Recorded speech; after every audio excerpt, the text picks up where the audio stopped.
आमचे सर्वांचे प्रदेशस्थान सर्वांचे नेते या महाराष्ट्राचं भूषण आदरणीय दादांच्या जाण्यामुळं पूर्ण महाराष्ट्र पोरका झालेला आहे।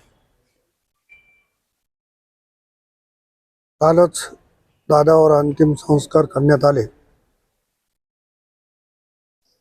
आणि पूर्ण महाराष्ट्र शोकसागरात बुडालं। त्यामध्ये नांदेडची जनता आठवण विसरू शकणार नाही, कारण 25 तारखेला हिंददी चादरच्या निमित्तानं जवळपास पूर्ण दिवसभर दादा नांदेडमध्ये होते आणि तो क्षण पण नांदेडकरांनी अनुभवलेला आहे।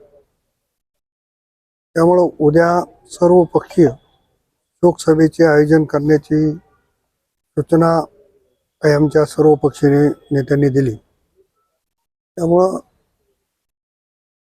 त्या ठिकाणी सर्व पक्षीय शोकसभेचं आयोजन करण्याची भूमिका घेतलेली आहे। सुमित्रा पवार यांना उपमुख्यमंत्री करा अशी मागणी होती।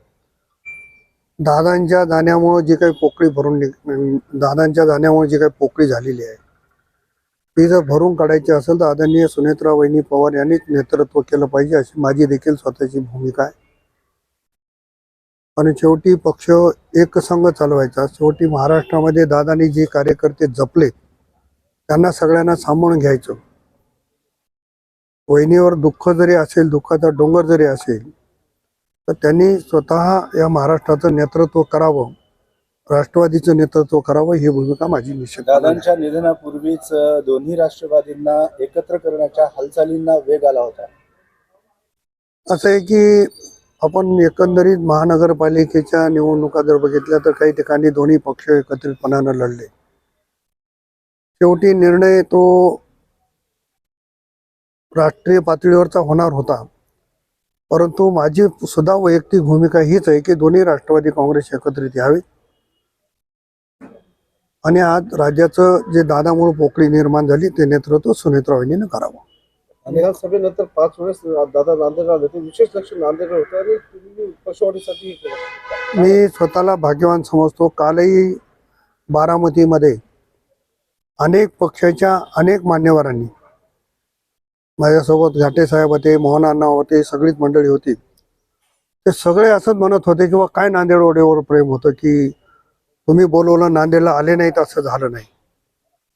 आता विशेष प्रेम त्यांचं होतं हे मी सांगण्याची गरज नाही, तसंच प्रेम पवार कुटुंबियाचं देखील नांदेडवर राहील अशा पद्धतीची अपेक्षा आहे। नांदेडला विशेष बळ देण्याचं सूचक वक्तव्य केलं। शेवटी नेता आहे, नेत्यांनी ती भूमिका घेतली, पण महाराष्ट्राला बळ देणारा नेता गेला हे दुःख सगळ्यांच्या मनामध्ये आहे।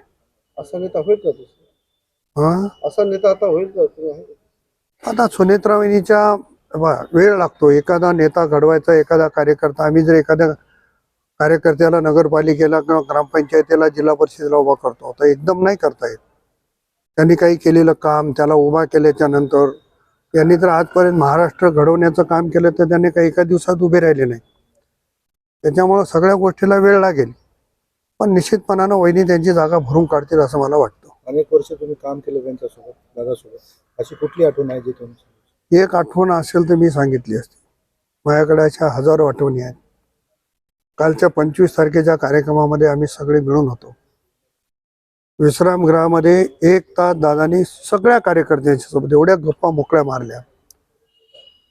आमच्या माधव पावड्याने एक प्रश्न विचारला तर त्यांना हसत म्हणाले, हो साहेब मी करणार आहे। म्हणजे इतक्या दिलखुलासपणाने दादा सगळ्यांशी बोलत होते। तो मीच नाही तर दादांना त्या दिवशी जे जे भेटले, संतोषराव हंबर्डे भेटले, त्यांच्या खांद्यावर हात टाकून ते म्हणाले तुम्ही फार थोड्या मताने पराभूत झाला।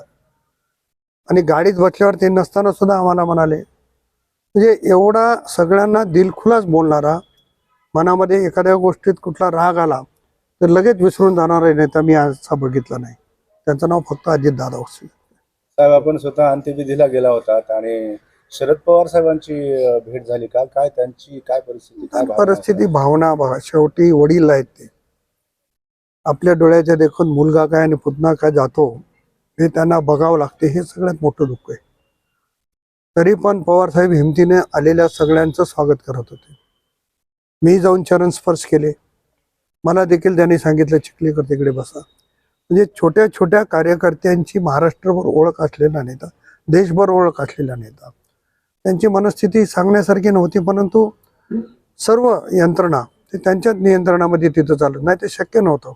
10-15 लाख लोकांच्या वर समुदाय आणि तेवढ्या समुदायाला कंट्रोल करणं मला वाटते शक्य झालं नसतं. शोकसभा कधी आहे, कुठे आहे आणि किती वाजता आहे? शोकसभा उद्या आपण 31 तारखेला शंकरराव चव्हाण प्रेक्षागृहामध्ये सकाळी 11 वाजताचा वेळ दिलेला आहे.